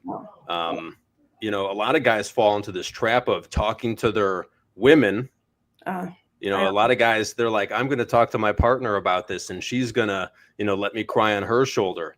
And then as soon as he's inadequate, 6 months down the line, whatever he laid out, it's going to get thrown in his face and weaponized against him. And almost all men have had this experience of when they've really let their guard down with a woman, that it just gets thrown in their face and weaponized against them.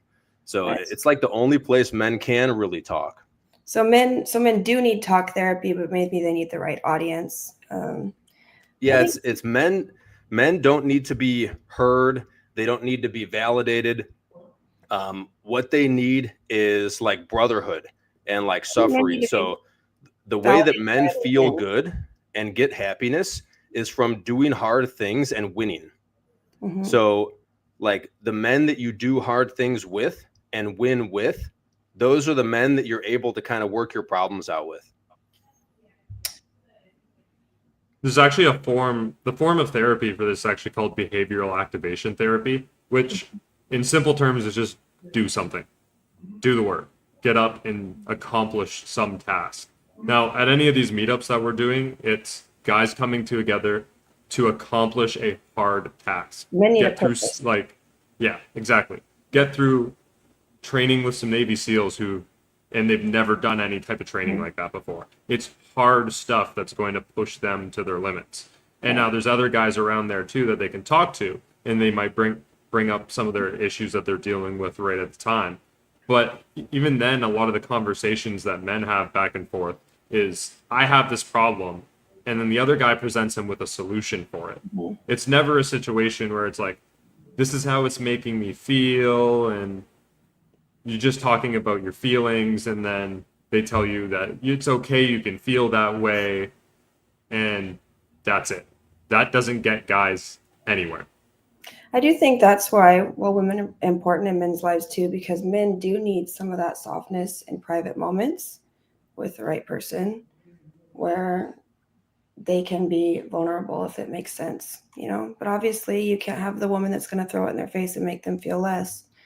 Definitely men need the men to bind each other together, encourage you, continue being strong, because men, I mean, it's just built into you. You need to provide, you need to protect. Like, it's just from the dawn of history.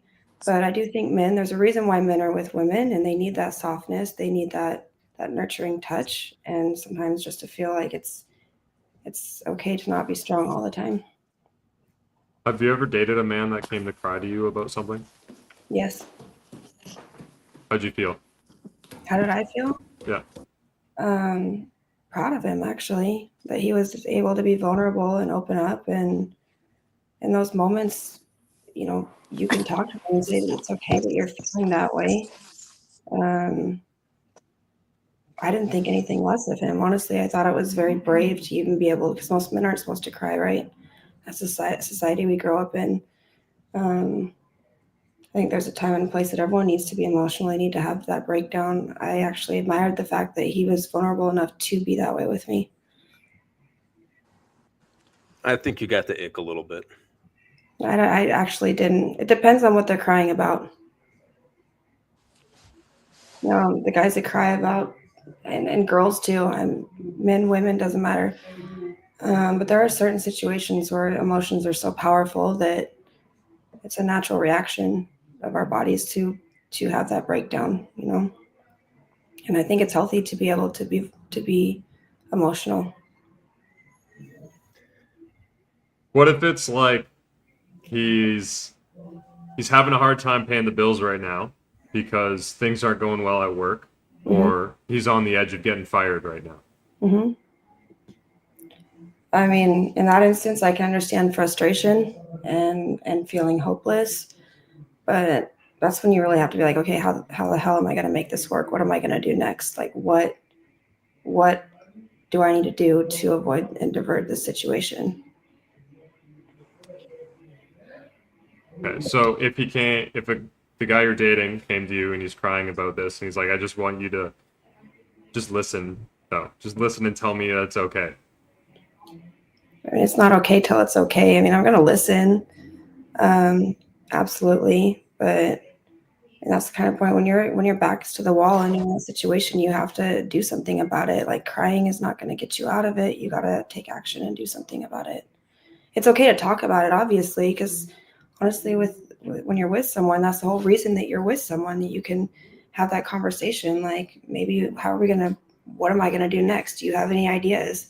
If you're with someone, they should value the input that you give them, and maybe seeing something from a different perspective that will inspire them to do something different, you know? Okay. You'd expect he has to get up and fix the problem though, right? Yeah, I guess so. Or figure out how we're going to fix it together. What are we going to do next? If you're in a relationship, absolutely. What's next? But you can't just lay down and let it solve itself.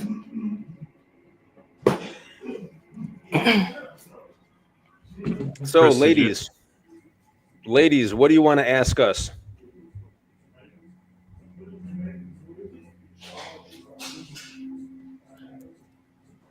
Girls curious about anything that we've said or any of our opinions on something? So I have to log off in a second, just a heads Yeah. up, but I'm curious, what's the number one thing that you find attractive in a woman that is not a physical trait? Chris, It's not a physical trait. Probably the most attractive. So it's not a physical trait. The most attractive thing is sexual enthusiasm. Long-term sexual enthusiasm. Yeah, I'm right with that, sexual enthusiasm. But then I think that goes even further into enthusiasm overall. How enthusiastic is she for me on a day-to-day basis as well? There's a good, how was it? Chris, remind me if you can remember about what's it? I can't even remember who it is who says it right now. He was at the forum. The speaker at the forum. Orion Teraband. Yeah, he's got a thing about admiring. Like who's the that's it. So it's in a relationship, there's an admirer and an admiree. In a relationship, people can't really be on that same level. There's always someone who's seen as being admired. And that, to me, is a huge green flag if she sees me, if she's admiring me all the time. Yeah, I think for me, like, literally nothing else matters. Like, if she's not enthusiastic about having sex and doing whatever crazy stuff, right? She's not jumping my bones regularly. Like, nothing else about her trumps that. right? Like she can have the best personality, be feminine, take care of whatever I want.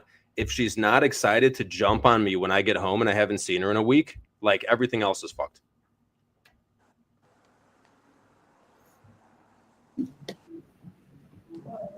What do you think women's roles should be in a relationship? I know we kind of touched on this, but how do you define the perfect woman in a relationship? So for me, a woman is kind of like a first mate, right? I'm the captain of the ship. I'm going that way. And she's like, that looks like an awesome place to go. And she's going to come with. And like, yeah, she might help out. She's going to ask me how she can be useful in my life. So she's going to do things like meal prep, laundry, things around the house because I'm never at home. But when the storm hits, she's not trying to grab the wheel and turn us. She's like, you're the captain. I trust you to command this ship. And I know you're going to get us out of this storm. So it's basically, my job is to lead and her job is to come along with me. Do you think so that makes me ask another question. So you don't believe that women should be the breadwinners or the providers for their families or their relationships? No. So I think providing for a family, making enough money to provide for a family is very stressful. And I think it's a man's job to shield the mother of his children from as much stress as possible. So, and there's always arguments about this. Is being a breadwinner harder than being a stay-at-home mom, whatever is right? I think it's harder and more stressful. Like if I could choose either one and I get to pick which one I think is easier, I'd be at home being Mr. Mom. But obviously that's never happening.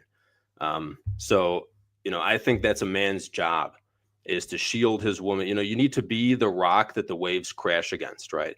And I was think just gonna being say out in the that. world and making money and providing for a family is more stressful than being at home with the children, raising them. I was just going to say the same thing. The way that Justin Waller said it, I think is best. The man needs to be the rock that her emotional waves crash into. The other way around just doesn't work. It crumbles. It falls apart. But if the man's that rock, then the situation works out.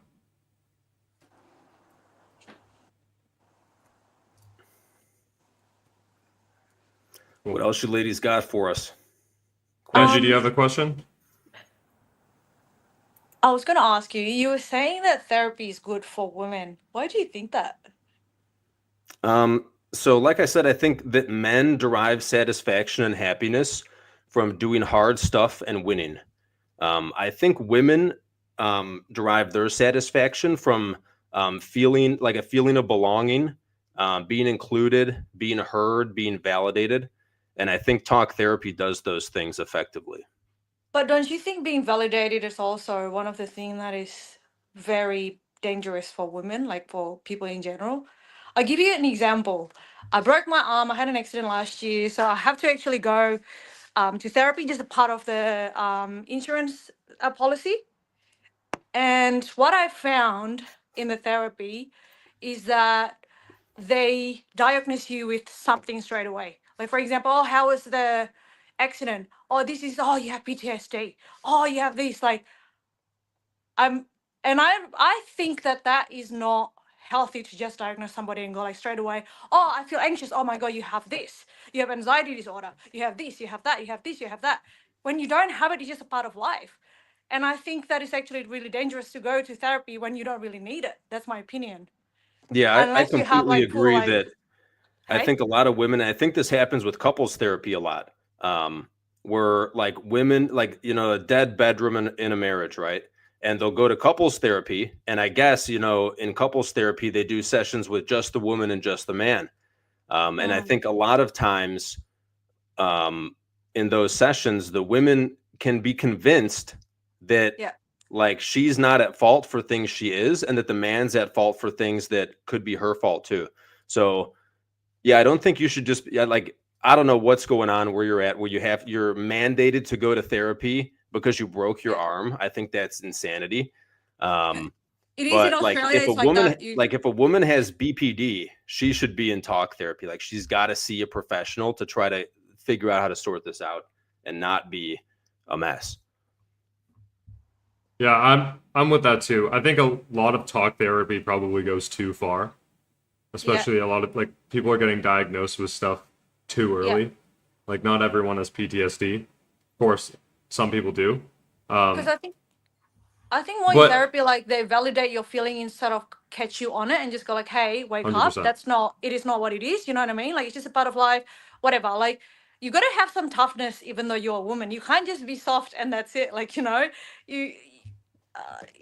life is hard. You can't just go like, oh, I'm stressed. Oh yeah, you've got anxiety problem. Oh, oh, you have PTSD. Oh, oh, you've got childhood trauma. Like, not everything. yeah, I don't think you have to go searching for something like, oh, I have PTSD, I have childhood trauma. It doesn't have to be that far. But you also don't have to go to the other extreme of I need to be super hard, I need to be masculine, I need to build a big business to solve all my money problems. I need to go to the other extreme of things. I think both sides of that are detrimental. And yeah, so I think like talk therapy, I think often does go too far, but on if it benefits men or women more, it does it does help women a lot more than it helps men. And it makes sense from an evolutionary perspective because women for thousands and thousands of years, millions of years, had to fit into the tribe. And so if the tribe is validating you, telling you that how you're feeling is okay, then that's a good sign. That will reward you. But evolutionarily, men had to go out and do things. They had to accomplish big tasks. So it's not going to help men when they just get told, yes, it's okay to feel that way. They need to get up and solve their problems. Yeah, so let me clarify. So like I don't think anyone should be seeing a professional about anything other than like a deep-seated serious mental issue, right? I guess like the equivalent for women of like us going out into the woods and doing hard stuff, suffering together and succeeding. The equivalent that I think for women would be like coming together with local women and getting together and talking about what's going on. So like, like this trope of like having a tea party, right? Or like having a bake sale at the PTO organization for school. So this allows the women to come together with other women in the community and be heard and be validated and feel like they belong. And I think that's really important for women. Well, we're going to bring the show to an end here. Had a great time having you girls on. If you ever want to come back, Thanks so much. just let me know. Well, you are welcome to come back anytime. It was fun. It was a good time. Good seeing you Yeah, girls. before we rip it, guys, if you're having trouble with women, if you're having trouble with long-term relationships, with frame, whatever it is, the School of Unplugging is less than $50 a month. So get in there. I'm one of the experts in there. Anytime a guy makes a post, I comment with, the best advice I can for their situation. And you basically have like unlimited access to me in there. I also do one-on-one coaching for guys in there. And then every month I have a call. It's like 2 to 3 hours where we do a real deep dive into navigating modern dating. So like last call, we talked about Mount Stupid. We talked about how spinning plates should be easier than a long-term relationship if you do it properly. So if you guys need help, get in the SOU. Yeah. And we heard from a few of the girls tonight, too. I was asking questions about where do they meet their previous boyfriends. And some of them even said they don't like dating apps. But a lot of them said Instagram. Instagram's a place that they like better than dating apps. And tomorrow I'm doing a call in the SOU on Instagram. I host the bi-weekly calls, how to use Instagram for dating, build up a good profile that actually separates you from the rest of guys. So if you want to be on that call, join the community. Cool. And anything else, Chris? That's it, man. Cool. Thanks for tuning in, guys. Peace out. All right, guys, if you enjoyed that podcast, make sure you visit my website at richcooper.ca to learn more about my courses, my book, The Unplugged Alpha, community, or booking me for private coaching. Also, if you are a Canadian with $15,000 or more of credit card debt and what you are doing right now isn't paying off the balances, then visit totaldebtfreedom.com creditcard.ca and hit get a free quote to see if you qualify to settle your credit card debt for less than you owe today over the next 48 months. Make sure you check out the top pinned comment on YouTube for all the links mentioned during the show. Peace.